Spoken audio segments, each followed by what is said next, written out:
You know, our whole goal at Holy Angels is really to get people to understand that our residents are just like them, that they have the same needs, the same likes, the same dislikes. They just need a helping hand.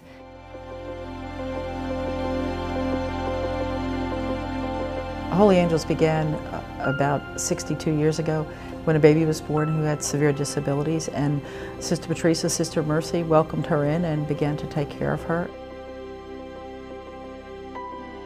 Maria Morrow was a unique individual. Of course, she was the very first resident of Holy Angels, and she would often let us know that she was the first resident of Holy Angels. She had a delightful sense of humor, and sometimes I would take her shopping or out to dinner or something, and we never went anywhere that there wasn't one person that didn't know her. The Hollywood stars had nothing on her. In 1982, we began a transition from a custodial model of care to a developmental model of care, which basically meant that we were providing opportunities for children and adults to reach their potential through special education, nursing, physical therapy, and all the things that those children and adults needed to be the best they could be. Our youngest right now is 4 months old and our oldest is 75, and they range in ability to be able to work in competitive employment or to go to school outside of Holy Angels, to children who have such medical needs that they need total round-the-clock nursing care.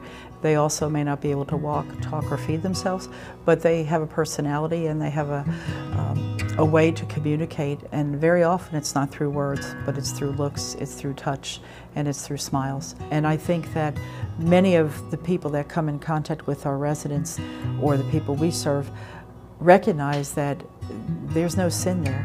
You know, they're perfect in their own way, and they may not look perfect, but in their heart, they are perfect. When I first was introduced to Holy Angels, I was extremely uncomfortable and very nervous because most of them were very fragile medically. Once I was working with the folks who lived here, I saw the person, not the disability. And after that, they stole my heart. And although I had another assignment at the time, a year later I came back and began working here, and that was 32 years ago. The sisters are fond to say, who've known me for a long time, that we couldn't get you to go down to Holy Angels, and now we can't get you out.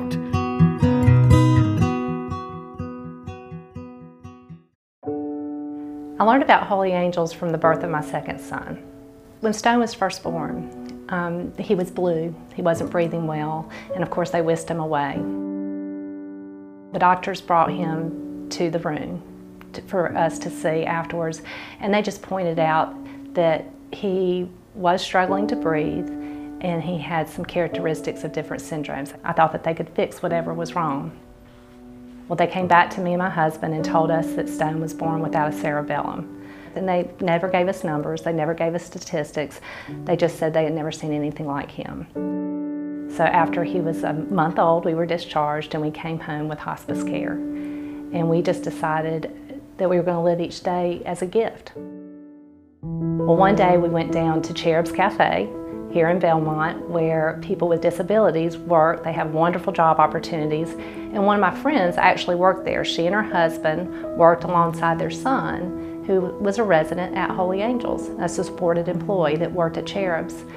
So that day while we were having lunch, she came over and asked me if she could hold Stone. And I said, well, of course. So she took Stone in her arms and she walked over to the other staff members and she said, everybody look, this is our newest angel. And then all of a sudden, everything just fell into place. It dawned on me, he's an angel, he's a Holy Angels. And so I asked her, do you mean he's like your son? And she said, oh, Ann, no, he's much more profound and severe. And I thought, well, then what am I doing trying to take care of him at home? He needs a level of care that I can't provide. When we were living at home with Stone for those 2 months before he came to Holy Angels, I was in a whole world that had been thrown upon me that I didn't ask for, the world of disabilities, and I didn't know how to maneuver it. There were no guidelines, there were no road maps. When Stone was admitted to Holy Angels, all that fell into place, because for the first time in 3 months we were allowed to be a family. We could come to Holy Angels, still participate in Stone's therapies, in his doctor's appointments, but I was not the one that was having to try to figure that out, trying to figure out what specialist he needed to see, who was the best doctor, if they went with our insurance. Holy Angels took care of all that for us. They made sure that he got his medications on time, and the right medications. He lived here till he was 2 years, 2 months, and I tell people it was the best 2 years of my life. It taught me a lot about God's grace and love, and that we all are created in His image and deserve the highest quality of life, no matter how we get here.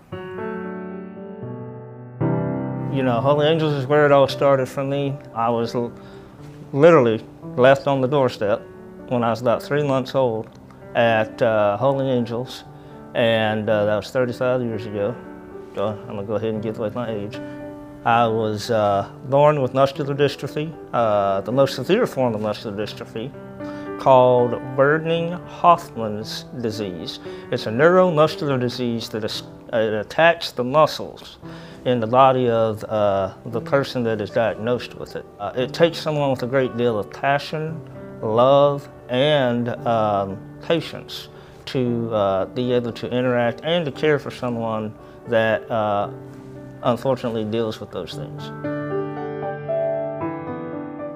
When I think of the folks that we serve here with disabilities, and to think that maybe they might not have been here because of whatever reason, what the world would miss. We have young ladies and young men who are phenomenal artists. We have a gentleman who is elderly. He can play the piano, the most beautiful you've ever heard.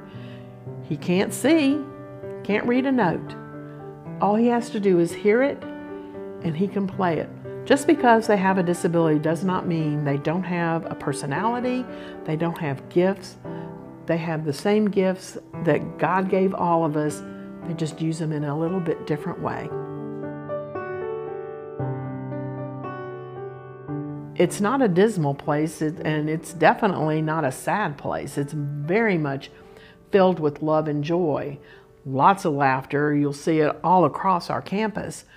And the residents we serve, they are really happy, and the staff are very important in making sure that that happiness happens. And so when I encounter a staff member, a resident, whoever, my heart is seeking their heart, and they are the face of God.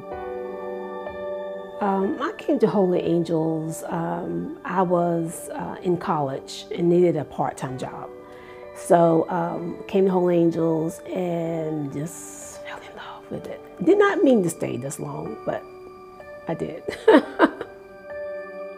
You know, a lot of people will say, oh, how you do that? Oh, it must be so sad. I was like, no, it's totally the opposite. You know, they give you so much joy, and you have opportunity to give back to them. You forget about your own, you know, your own selfishness, your own feelings or whatever, your own not feeling good today. I spent 11 years away from Holy Angels, and I always said to myself, if I ever had the opportunity to go back to work, I would love to work at Holy Angels.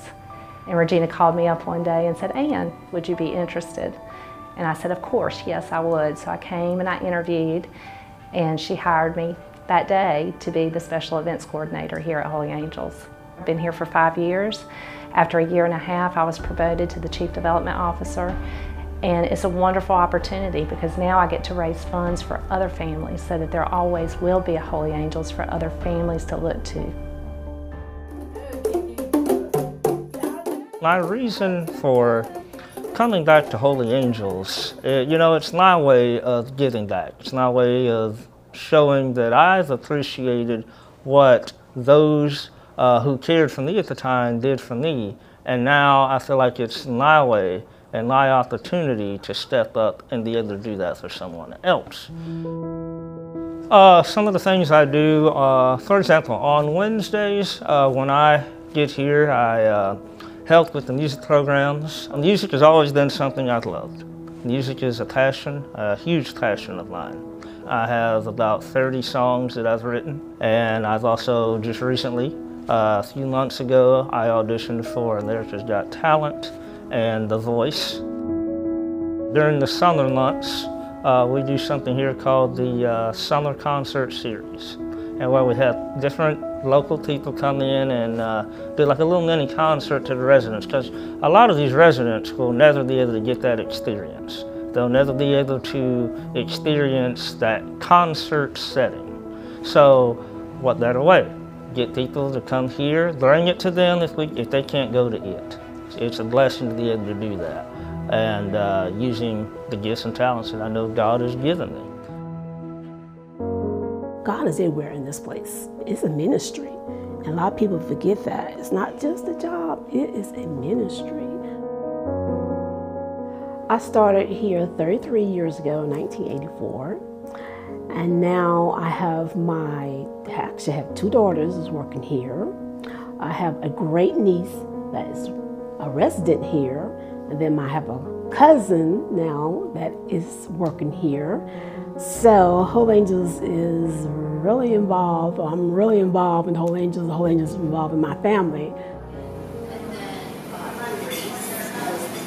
We were looking for a way to give people an opportunity to be employed and to do meaningful work. So we began with the idea of actually of an art and craft kind of store and a coffee shop, but it morphed into a cafe, a full-blown restaurant, and today we have Cherub's Cafe. It's creating jobs for individuals who have abilities and the ability to work and be employed, and boy do they like their payday. What we're trying to do is just be part of the community and to let people know that people with disabilities can and do make a difference. What we discovered was two things. One, the folks who were working there, whom we call supported employees, they were making friends with neighbors. They were engaged with them. But secondly, they were so proud of what they were doing. They know when it's payday. They are very proud of the products they make. And we have one young lady who will tell us when you go in, she made it all. The chicken salad, the soups, the desserts, she does it all. And the joy and the self-confidence that they have kind of developed over the years has been wonderful. Since that time, we've opened a cotton candy factory. We had no idea cotton candy was that popular, but our opening day, they were lined up a block away. And the draw was you could spin your own cotton candy. We not only have 25 flavors of cotton candy, who knew that? But we also have nostalgic candy from years gone by. And we have a gentleman, an elderly gentleman, who comes in on a regular basis because he says there is no other place that has that candy that he really likes, that he's been eating since he was a kid. Holy Angels really has concentrated on what people can do, not what they can't do. And so we decided that we wanted to educate and make people aware of however different a person may be, they still have abilities and they're still able to do things and enjoy life like anybody else would. Here at Holy Angels, God is everywhere. I honestly, and I know that's a bit of a cliche, but God really is here in the work that we do. You know, it's kind of like being here with heaven on earth.